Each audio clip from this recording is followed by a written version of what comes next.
Okay, gang, today we've got a fun one. These are TRP HYRD semi-hydraulic calipers. HYRDs, I believe they're called. They are cable actuated, as you can see, and they're supposed to be like a middle ground in between going for a full hydraulic setup versus retrofitting the best of both worlds, as it were. These are 2014, so they're Gen 1s. They've definitely got some miles on them. I've already done a little bit of work, and we'll get into that here in a second. So the eBay seller that I got these from, for 80 bucks for the pair. Note the MSRP on these things is like 120, 130, something like that. You can find them on the internet for like new ones. I believe there's been a revision since. Claim that these were fully functional, in good shape, yada yada. They are not, for clear reasons. They are missing barrel adjusters, and one set needed pads, but you know, I knew that going in. That's on me for not examining the eBay listing as such detail as that I should. So the issue here is that when you look at them, the inner side, when you mount these guys, they sit like that, right, towards the front of the bike. I believe that this is the wheel side, right? So the wheel side pistons don't engage as much as the outside ones do. And according to the internet, this is because if you envision this is a seal and this is the piston going through it, they get sticky, right? They get dirty, they get sticky. Considering these came from, I believe, Chicago, that's not entirely surprising. So what I've done is I've gone through, sprayed these down with brake clean really good to try and get everything, all the crud out. I've gone through the pistons themselves, and they're engaging much better now. But when I pulled these out of the box, these guys wouldn't move at all. So what you're going to do if you encounter this issue, find my tools, what do I do with them? I put them down and now they're gone. Okay, here we go. Is if you run into this problem, and take a flat unit of some variety, you are going to shove it up in there. You're going to press against the piston that moves good and actuate the arm until the other side pops free. Once you do that, you go through with a Q-tip. TRP says use mineral oil, but I used a bunch of alcohol. You don't want to damage the seals, so stay away from things like acetone. And then I just lube the absolute shit out of it with some of this stuff, because it's great. Officially, TRP says use mineral oil for this cleaning process, but they were really grungy, and if you look very carefully, you can see there's a little bit of, I believe that's heat hazing, some kind. Yeah, they're not in great shape, but we're getting there. I have a bleed kit, so we are going to do a bleed on these guys at some point. Other small, minor, notable issues with these particular ones is there's a lot of wiggle right here because this pin is not seating properly anymore. It should be nice and tight. Look on this other one, it does not move at all. So I guess this is a lockout knob. To get it to engage properly, you have to push this whole arm up. If you are going to be doing, I'm going to hopefully be doing a short pull conversion kit on here, you will have to remove this little screw right here and that little screw right there.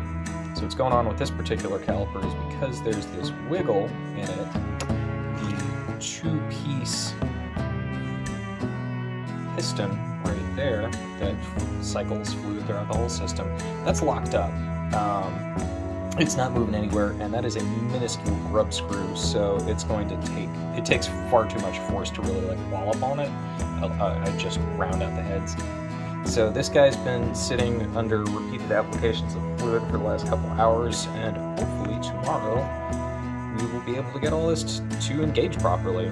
I suspect that these pistons, the return engagement's only a couple of millimeters, so they don't have to be, perfectly engaging in and out both sides, but I like my stuff to be good. So we'll come back to these. Parts are unavailable, unfortunately, getting seals and whatnot, so just part of the biz, baby. Alright, I'll be back. Okay, gang. So in this very professional operation, as I do this on top of my bookshelf, excuse me, we have feed, we have exhaust. This is very straightforward. That one's a T15, and that's just a regular Allen key. And we are going to cycle this fluid.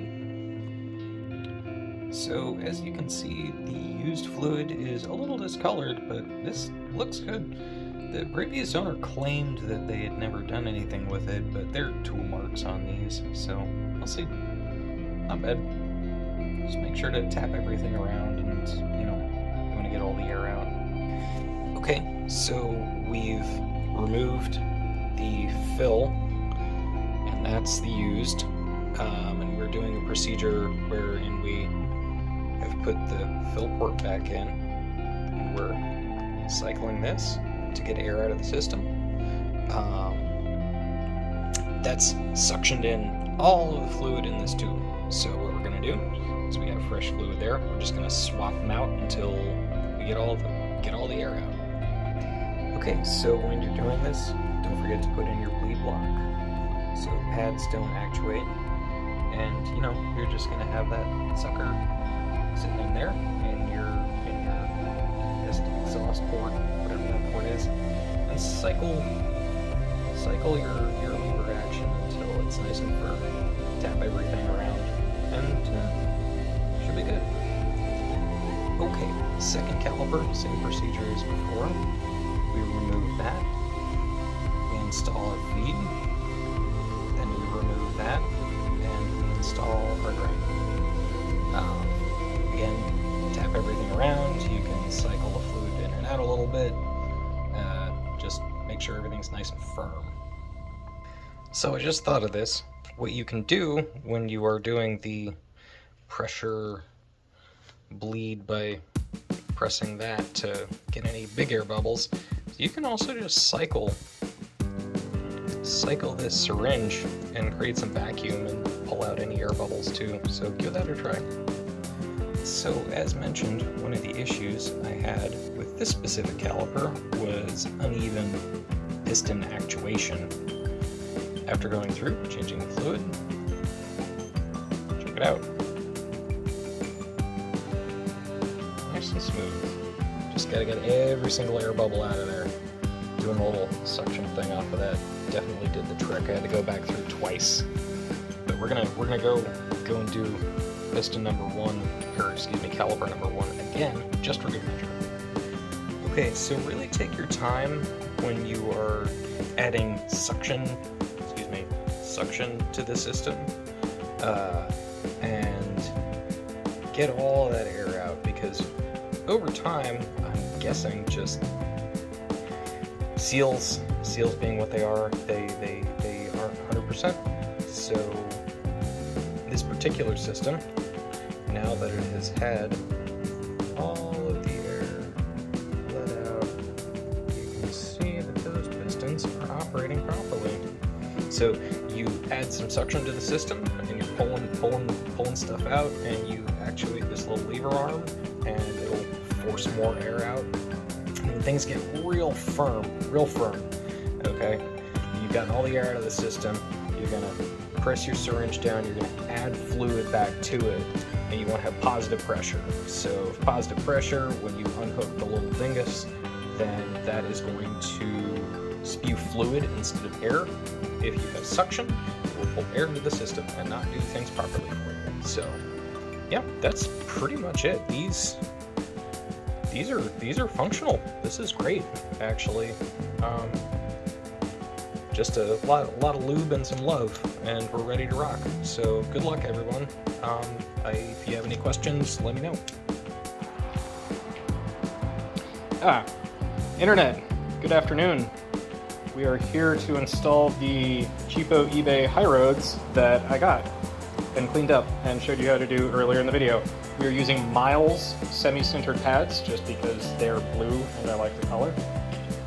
When installing these, the procedure is, insofar as me fumble fucking around and figuring it out, lock that, clip your old ferrule off the end of your cable, unmount this bolt and this bolt.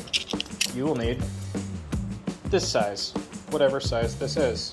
It's standard, use it.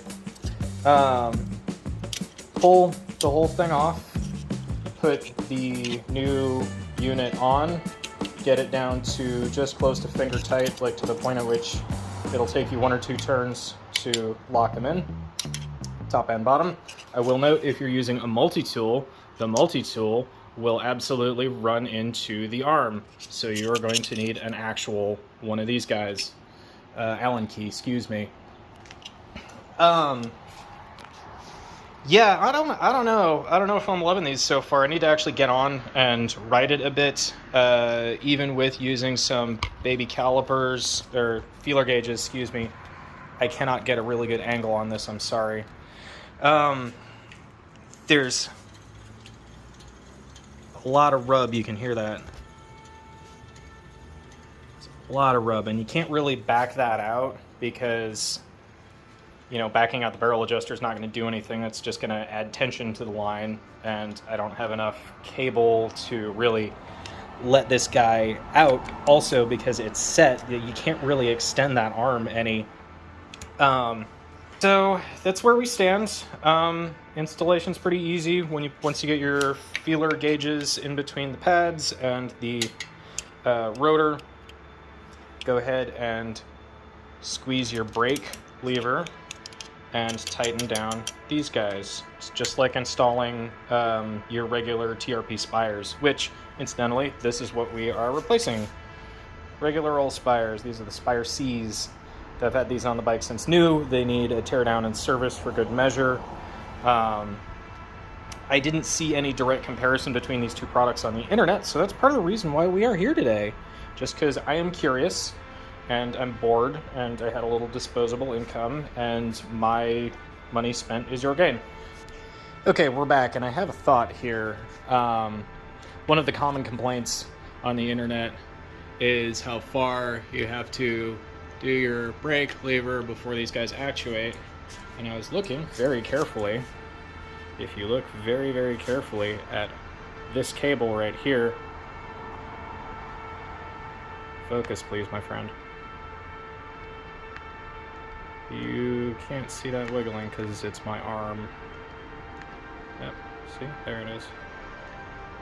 Right there on top.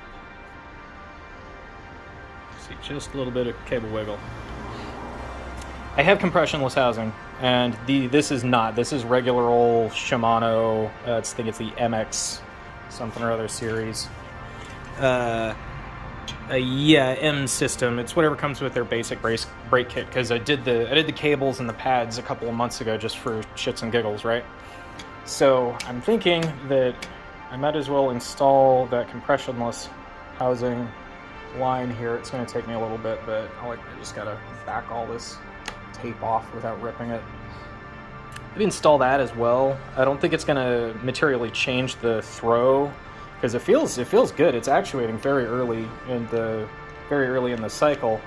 But I'm wondering if some of the complaints about mushiness and modulation.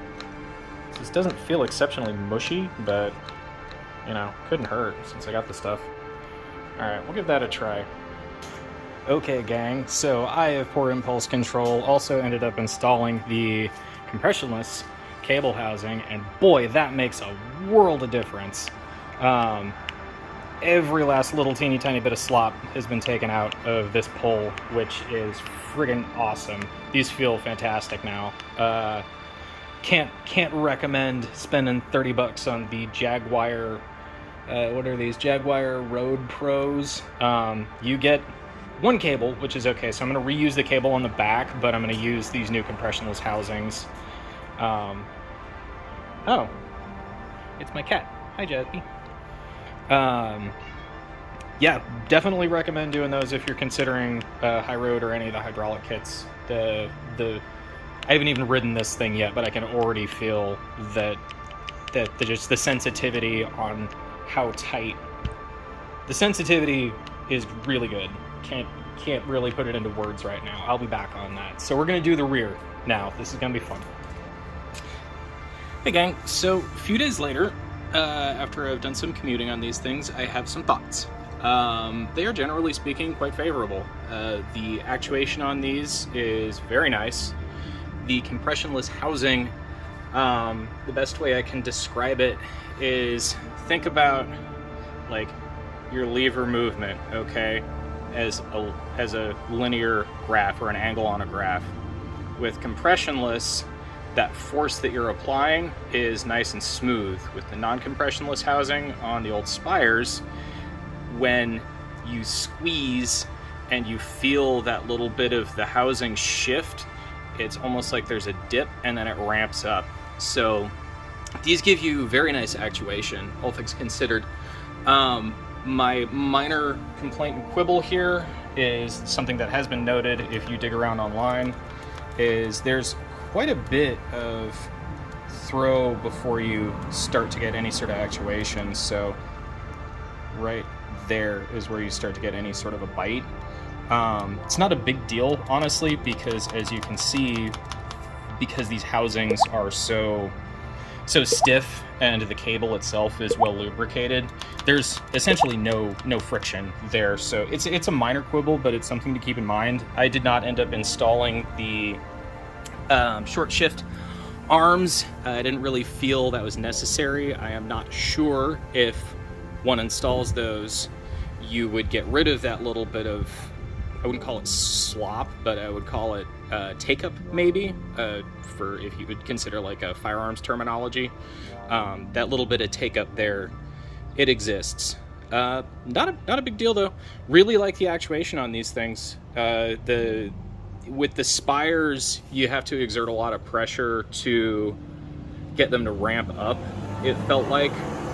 But with these, apologies about the car noise, with these, the pressure that you put on is so light that it feels like you can just feather.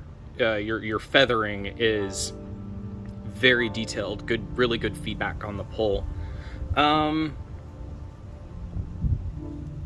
Really no other thoughts, honestly, although I will note I was incorrect early when I was doing the repair. This little rod I said was 2 pieces. It is not.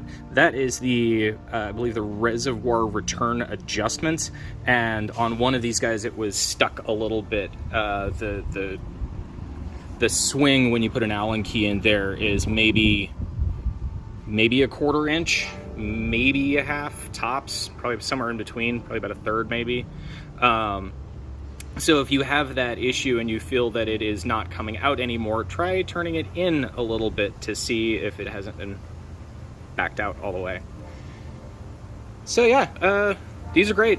Would definitely recommend it if you find like a nice crusty working pair on eBay for under $100.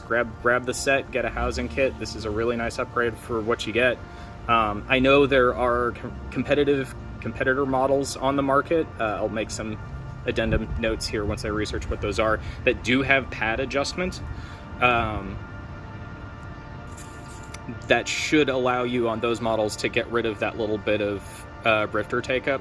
Also, don't do what I have here. Make sure that you have your little clip that holds this in. I need to source some of those. I'm not too worried about it right now because I put a teeny tiny bit of Locktite on the threads, but yeah, make sure your stuff's safe. Always inspect your gear. So good luck, everyone.